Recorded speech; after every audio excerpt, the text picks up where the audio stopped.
All right, folks. So what we have here is a Ford Escape 2013. This is going to be a rear wiper replacement. All right, we're going to replace the wiper blade, which is here. So there's a whole assembly here. So to get this off, very simply, some people use a long screwdriver in here and just want to pry it down a little bit. But you got to be careful with that in case you break the glass. You drop it and you scratch your paint.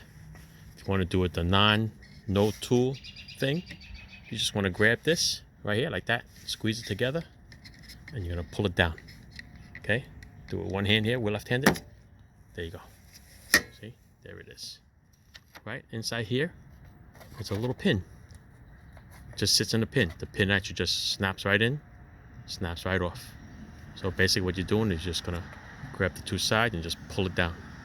To put it back up is the same way. You're gonna line this up with the pin and snap it right up. Okay, some people stick a screwdriver in here, a long screwdriver in here.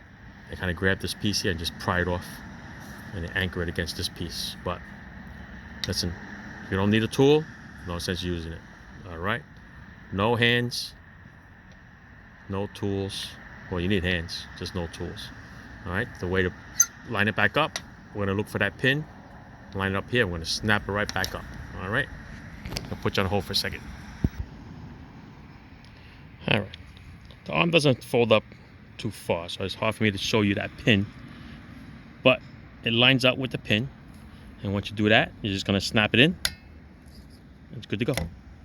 See?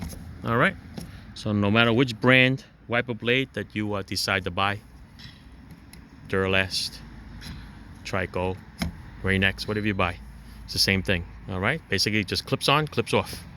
That's it. All right, another one. Ciao.